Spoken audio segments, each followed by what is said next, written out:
Eu sou o Dr. Douglas Lopes, apresentador do programa Fala Doctor.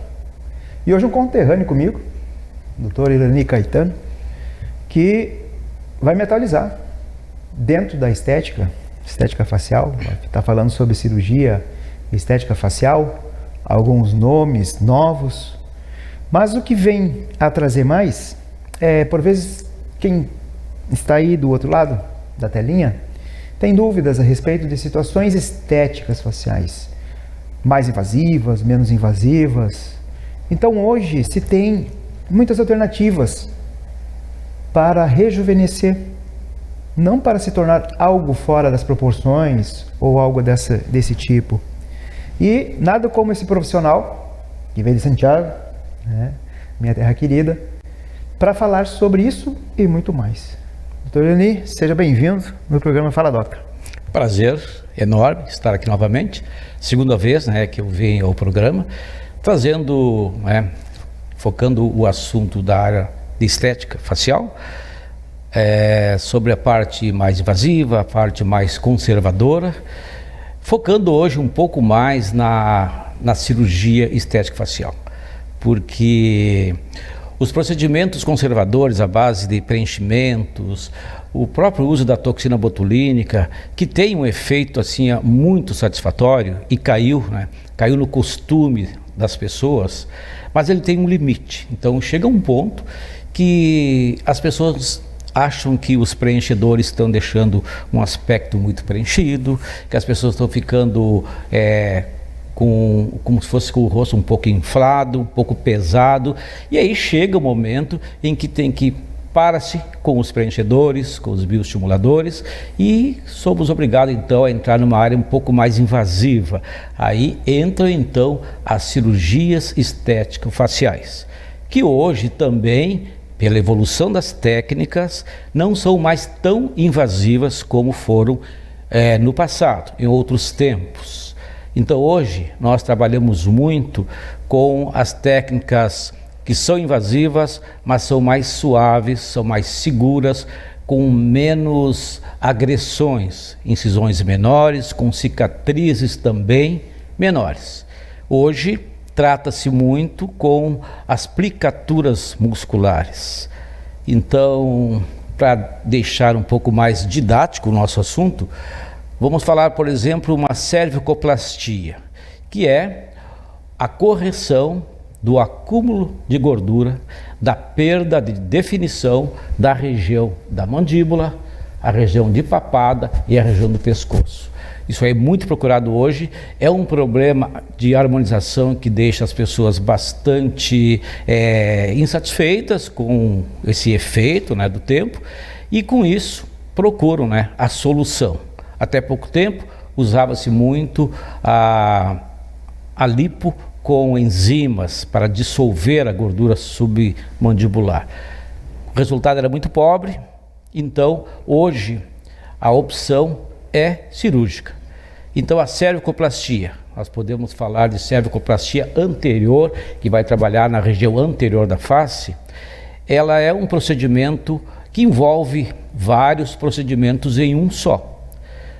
A lipoaspiração da gordura, que acumula na região do queixo, a gordura submandibular, ela é lipada, aspirada, abrimos a região com uma pequena incisão, fazemos então também a aplicatura do músculo platisma, que é esse músculo que desce e que vem até a região do ióide aqui. Esse músculo, quando ele perde o tônus, ele se torna flácido e deixa, além da gordura, a incapacidade do músculo de segurar os tecidos. Então, somente a remoção da gordura não é suficiente para remover e para devolver o contorno. Então, nós removemos o tecido gorduroso com a lipo, fazemos a aplicatura do platisma com suturas, que podem ser com fios definitivos, pode ser com fios reabsorvíveis. Nós fazemos uma aproximação das bandas platismais, nós fazemos um acinturamento do pescoço. Feito isso, nós reposicionamos a pele e, se necessário, se faz também um pouco de remoção de pele, nessa região. Isso aí, então, Só aí nós conseguimos fazer 3 procedimentos em um só. Removemos gordura, fizemos a aplicatura muscular e fizemos a remoção de pele, dando então aquele aspecto definido para a região submandibular. Se com todos esses procedimentos nós não chegamos ao resultado ideal, a pessoa ainda acha que poderia ficar mais definido o contorno mandibular, o aspecto tanto do pescoço como do queixo, nós recorremos a uma segunda técnica, que seria a cervicoplastia posterior, que pode também ser realizada no mesmo procedimento, no mesmo evento cirúrgico. A cervicoplastia posterior seria, então, uma incisão na região posterior. Por trás da orelha, fazemos uma incisão, descemos e contornamos o couro cabeludo. Por ali fazemos o descolamento de pele e tracionamos o músculo platisma através de fios, da mesma maneira que nós fizemos na região anterior. Nós viemos até o ângulo da mandíbula e tracionamos esse músculo e ancoramos ele na região mastoide. Com essa tração muscular, nós vamos ter uma definição mais acentuada da região mandibular. Ao reposicionar essa pele que nós descolamos, essa pele vai sobrar, porque o músculo subiu. Nós tracionamos o músculo, então vai sobrar a pele e nós vamos incisar e remover somente o excesso. Não se faz a tração da pele, suturar a pele sob tensão. Não, removemos apenas aquele excesso de pele de uma maneira sem tensão. Com esses 2 procedimentos, nós vamos ter uma devolução total da definição do pescoço, dessa região platismal, do ângulo da mandíbula, e também vamos atenuar ou até eliminar esse aspecto, o aspecto da formação do jaws, que é essa gordurinha que cai aqui, e o chamado boca de marionete, que é esse aspecto que a gente tem com a idade, que é causado pela frouxidão, pela flacidez muscular, pela perda óssea. Então tudo isso vai ser resolvido nesse procedimento, que é um procedimento ambulatorial, feito em consultório, anestesia por tumescência, que é uma anestesia através da introdução de uma solução, chamada solução de Klein, que além de eliminar totalmente a dor, ela favorece o trabalho, a dissecação, a eliminação da gordura pelas suas características químicas. Então é um trabalho que dá um resultado muito interessante e muito duradouro. Uma cervicoplastia tem um tempo de duração que passa dos 5 anos.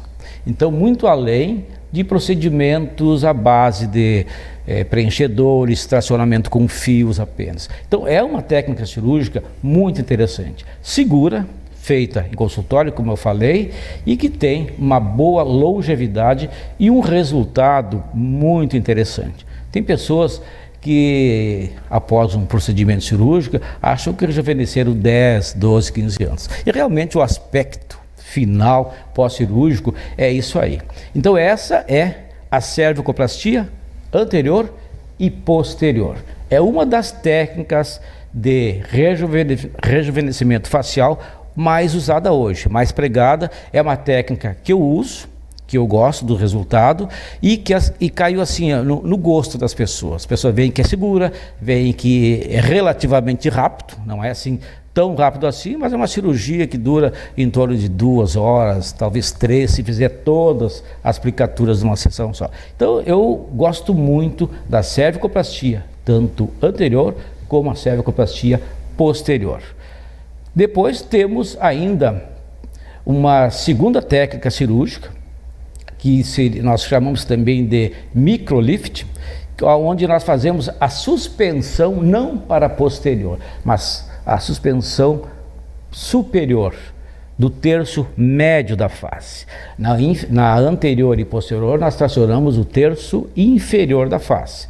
Nesse tipo de cirurgia chamado microlifting, a incisão contorna o cabelo, vem até o lobo da orelha e desce, vem até anterior da orelha e desce até o lobo da orelha. É uma incisão bem conservadora, uma incisão que não é profunda e um deslocamento, um descolamento de pele também é bem superficial. Nós não entramos em profundidade, nós não vamos chegar na área de artérias, na área da inervação ali pelo facial. Nós vamos trabalhar por cima do SMAS. O SMAS é aquela membrana, é aquele sistema que cobre toda a musculatura temporal, zigomático e periorbicular. Então nós vamos trabalhar por cima desse músculo com as estruturas nobres todas abaixo desse sistema. Então nós não chegamos em estrutura nobre, trabalhamos superficialmente. Fazemos, através dessa incisão, descolamento da pele, fazemos uma tração desse músculo, desse sistema do SMAS, tracionamos eles e suturamos na região temporal. Após essa tração do SMAS, nós reposicionamos então o tecido no sentido vertical, não como na cervical, que era horizontal. Vai ser vertical, vamos fazer uma sutura também sem tensão, vamos remover apenas a pele que está em excesso. Não se faz tração de pele, a tração é muscular, a pele é apenas o excesso. Porque uma pele suturada sob tensão, ela vai gerar uma cicatriz desagradável. E a pele suturada de maneira suave, sem tensão, ela vai nos dar uma cicatrização quase que perfeita, que em questão de 6 meses nós não vamos nem visualizar mais.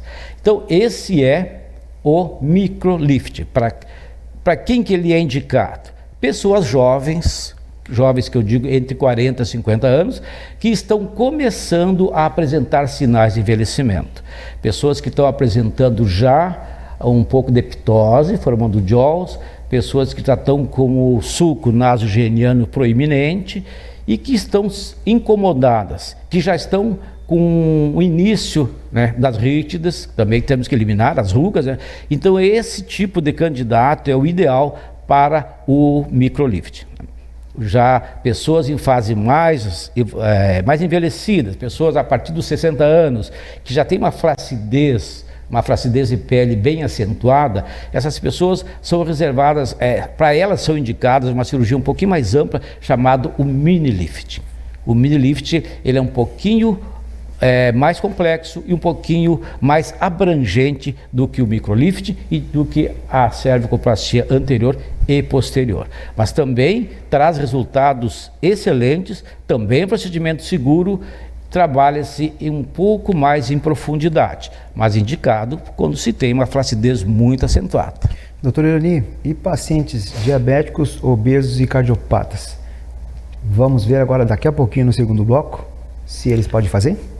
Sim, vamos conversar sobre isso então na próxima. Então. Tá bom, doutor?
Voltamos então a falar sobre cirurgia facial, estética, e o Dr. Irani deu uma aula nesse primeiro tempo.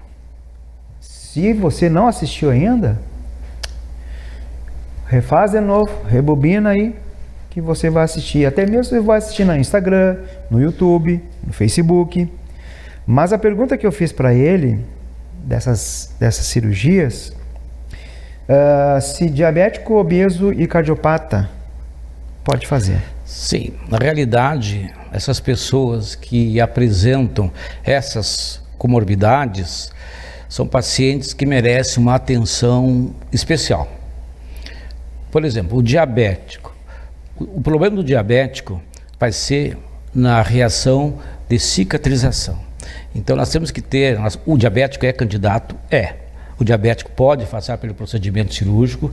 Sim, desde que ele esteja com a sua glicose no momento da cirurgia e no momento da recuperação, ele esteja com a glicose controlada, acima de níveis aceitáveis. Consideramos diabético acima de uma glicose circulante acima de 110, até 130, até 135 eu opero, tá? Mas o paciente tem que passar por dieta e medicação controlada, para não termos problemas de cicatrização, porque se uma glicose muito elevada, nós com certeza teríamos problemas, tá? E assistido pelo seu médico. Com certeza. E daí, em contato, sabe, em comunicação com o médico que acompanha, com o endócrino ou o clínico geral que acompanha esse paciente, nós estaremos em contato com o médico para saber também da indicação. Se o médico vai liberar o paciente, se o paciente está realmente controlado, com a sua diabetes sob controle, para se submeter a esse tipo de cirurgia. Esse no caso diabético. Temos também o cardiopata.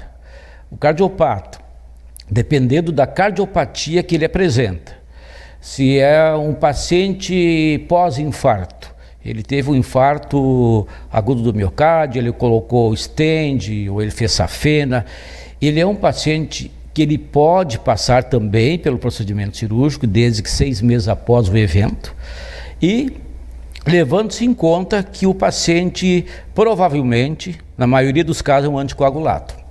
E o paciente anticoagulado é um paciente que tem um risco potencial de sangramentos. Então precisamos ficar muito atento e também com o tipo de anticoagulação que ele está fazendo. Ele está tomando anticoagulante mesmo ou ele está tomando antiagregante plaquetário? Isso aí as pessoas confundem muito. Eu pergunto para o paciente, está tomando um anticoagulante? Não, eu só tomo AS. Aí já complicou. O AS é um antiagregante plaquetário e se o paciente vem tomando há bastante tempo, ele vai ter um retardo, tá, na coagulação.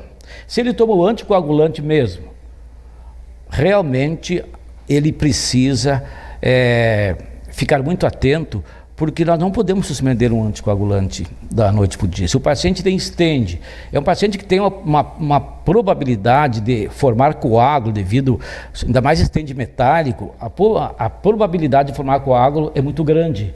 Então nós não podemos simplesmente, por nossa conta, mandar suspender 2, 3 dias o anticoagulante. Nós precisamos falar com o seu cardiologista, ou com o seu neurologista, para saber qual é o nível de anticoagulação que ele está submetido e qual é a possibilidade de suspensão do medicamento ou se ele libera para fazer o procedimento mesmo sendo anticoagulado, tomando anticoagulante. Aí nós vamos tomar as precauções transcirúrgicas.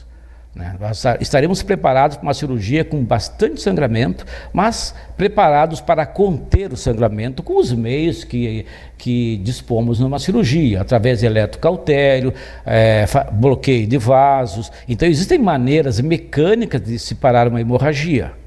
E também, outro fator importante associado a uma cardiopatia, temos que ver se nós também não estamos diante de um hipertenso. Que a hipertensão somada ao anticoagulante vai trazer com certeza problemas hemorrágicos.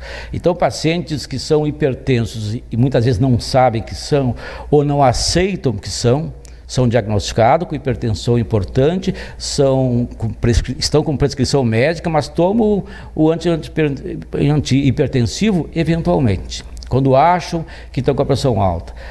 Aconteceu até comigo recentemente, eu perguntei para a paciente como é que está a sua pressão, ela me falou, a minha pressão é muito boa, doutor, minha pressão está sempre baixa. Digo, mas assim vamos, né? Aí a gente coloca primeiro o paciente sempre para monitorar, e era uma paciente que estava com 19 de pressão, 19/10, aí digo, mas a senhora está hipertensa severa, impossível fazer um procedimento cirúrgico. Dali vai para o cardiologista, que ele vai fazer uma avaliação e vai tratar o paciente primeiro. Então o paciente cardiopata ele tem que ser avaliado de uma maneira assim com muita seriedade, muita precaução, sempre em contato com o cardiologista. Eu já tive paciente que foi contraindicada a cirurgia. Eu tenho uma paciente ela tem mais de 70 anos, é uma paciente vaidosa, ela fez todos os tipos de procedimentos conservadores, ácido hialurônico, tração com fios, botox, tudo. Mas ela me disse que ela queria tirar a pele, ela não queria mais aquele excesso de pele. Eu comecei a planejar para ela, pela idade dela, um microlifting, que é onde ela tinha mais rítides, era essa região. Mas aí eu mandei ela consultar o cardiologista, e o cardiologista lá da minha região me mandou uma carta dizendo que ela era uma paciente que passou por um evento cardiológico severo, que estava não faziam 6 meses ainda, ela me disse que já fazia, ele falou que fecharia 6 meses, e que ele, pela opinião dele, ele contraindicava o procedimento. Aí a paciente ficou um pouco chateada, né? Mas não podemos desrespeitar a opinião do médico, né? O médico, nesse caso, ele é o dono da palavra, né? Ele vai determinar. Então são os cuidados que devemos ter, os cuidados com pessoas que apresentam comorbidades. Me falasse nessas, né? Eu não sei se e agora vamos atualizar. Sim. vamos seguir as cirurgias. É isso aí, vamos seguir as cirurgias, com certeza. É que no final das contas, o quanto é importante essa explicação que deixa, até mesmo porque tem muitas pessoas que têm vontade, mas pela situação que se encontra, pelas comorbidades, tem que se tratar primeiro. Se tratar primeiro para ficar com segurança e aí sim ir para uma cirurgia sem medo, né? E até mesmo pós-operatório, que é muito importante. Sim, pessoas que fumam demais, tabagismo, isso prejudica o cigarro, ele é inimigo em todos os procedimentos cirúrgicos, tanto na área estética como na área funcional, fisiológica. Não vai ajudar na estética, com certeza não vai. Normalmente o paciente que é um fumante mesmo, ele já tem bastante problema de pele, né? Ele já tem uma pele bastante craquelada ali, é um paciente complicado também. Exato. Né? Os bons hábitos, né? E a hidratação também, né? Pacientes que não se hidratam, pacientes que só tomam água quando tem sede. Então, é uma série de fatores. Por isso que a conversa do profissional com o paciente que quer se submeter a um tratamento, tanto cirúrgico como um tratamento conservador, à base de preenchedores, bioestimuladores, essa conversa tem que ser muito informativa. Porque o paciente chega no consultório, embora hoje tenha acesso através da internet, o que tu procurar, tu encontra, mas tu tem que saber procurar, senão tu vai cair em fontes, vai pegar informações trocadas, vai criar um problema. Claro. Então, quem informa realmente o paciente é o profissional. Com certeza. É o meu dentista, é o meu médico, né? A minha nutricionista. Então, nós temos que ter uma referência. Claro, tu não pensa jamais que tu vai pegar um chat, agora o chat GPT, aquele, ele vai te largar o que ele encontrou. E aí tu é que vai... E por enquanto ele não pode proceder. Por enquanto ele não pode, né? E deu uma intercorrência. Só pelas mãos humanas, por enquanto, né? Exatamente, né? Ou por detrás de um robô, mas ainda não chegou a vez Pode ser muito útil, ajuda muito, mas tem que ter a mãozinha, tem que ter com certeza. O cuidado humano por trás. E o que fazer mais para deixar essa gente bonita? Além da cirurgia, os cuidados, né? Daqui a pouco tu vai falar com a doutora ali, com a nutricionista, vai falar sobre alimentação, que que é importante. Isso aí está por trás de tudo. A alimentação, a hidratação, evitar o estresse, que é uma coisa muito bonita de se falar. Tu não pode se estressar, mas é muito complicado de tu viver com o mínimo de estresse. Então, o estresse é um problema também que traz envelhecimento, traz queda de cabelo, pitose, né, bastante na pele. Então, preventivamente é estilo de vida, né? Exercícios, alimentação, evitar estresse. Então, um estilo de vida é a primeira coisa. Depois, os procedimentos, então, menos invasivos ou conservadores. Hoje, funciona muito bem. O Botox é unânime, né? Todo mundo, toda mulher, o homem, hoje dificilmente vive sem um Botoxzinho ali, pelo menos 1 ou 2 vezes por ano. Então o Botox ele é fundamental. O bioestimulador do colágeno, que não é tão badalado assim, as pessoas não vão no consultório pedir para fazer o bioestimulador. Eles querem fazer um Botox, eles querem pensar na cirurgia, mas se tu não tratar a pele, se tu não fornecer elementos para ela produzir o colágeno, a elastina, não adianta tu querer só tracionar e puxar a pele. Tu tem que ter uma pele saudável. E isso, os bioestimuladores funcionam muito bem. Tanto o bioestimulador injetável, como um Radiesse, como outros bioestimuladores, um Harmonica, que é mais recente, funcionam muito bem, como os bioestimuladores através de fios EPDO, que também tem uma função bem interessante e entregam um resultado. É um resultado leve, é um resultado sutil a longo prazo, mas que é fundamental para quem quer prevenir, para quem quer investir, fazer uma poupança na sua pele. Então, eu gosto muito de bioestimulador, gosto do Botox e o preenchedor, que seria o ácido hialurônico, que também, para certas regiões da face, o ácido hialurônico é fundamental, né? Ele, além dele ser um hidratante, né, que ele vai trazer a água para a superfície, ele vai captar na profundidade dos tecidos, e ele tem o preenchimento pelo volume dele mesmo. E biocompatível, totalmente tolerável.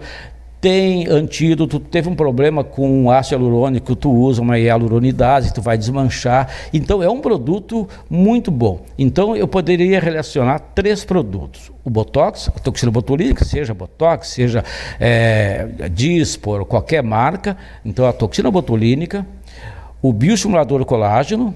Eu uso muito o Radiesse, gosto muito também do Elancê.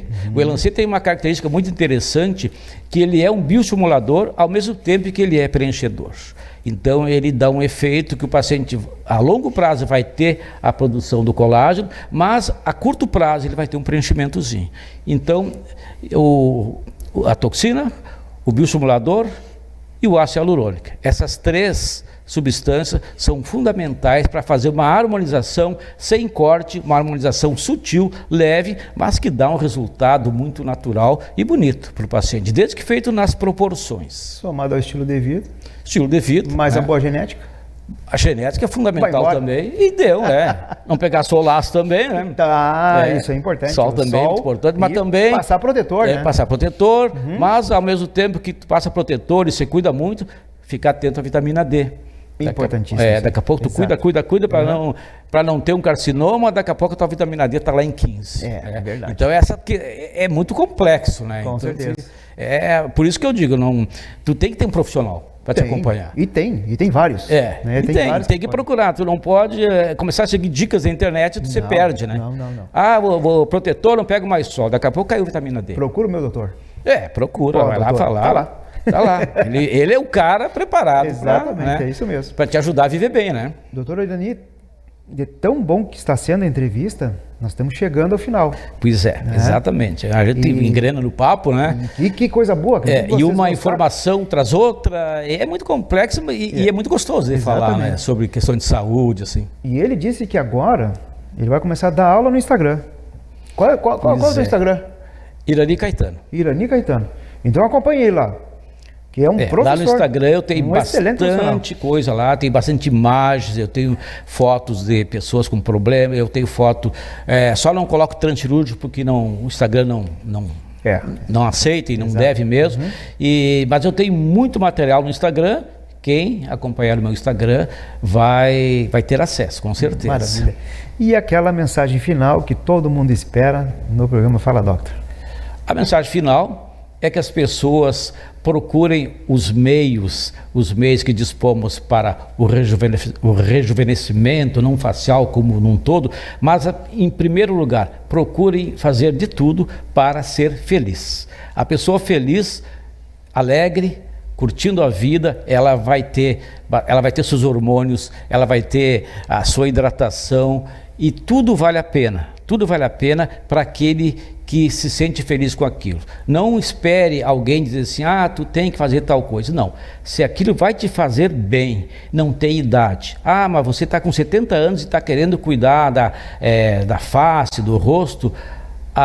Não tem idade para ser feliz, não tem idade para sorrir para você mesmo no seu espelho e se sentir muito feliz no meio social. Vá atrás do seu sonho, que tem solução, e hoje em dia com a ciência assim, ó, a mil, informações para todo lado e profissionais capacitados tem para o lado que você procurar. Vá ser feliz. Maravilha. Pessoa feliz. Isso aí. Pessoa feliz é que tem equilíbrio na sua saúde mental, saúde física e saúde espiritual. Espiritual. Fechamos com chave de ouro? Fechamos, Mas que tranquilo. Muito obrigado pela presença. Prazer enorme, como sempre. E ó, uma vez convidado, sempre convidado. É sempre bem-vindo na casa. Muito obrigado. Qualquer hora eu venho trazer mais informações. E a você que está nos assistindo, muito obrigado.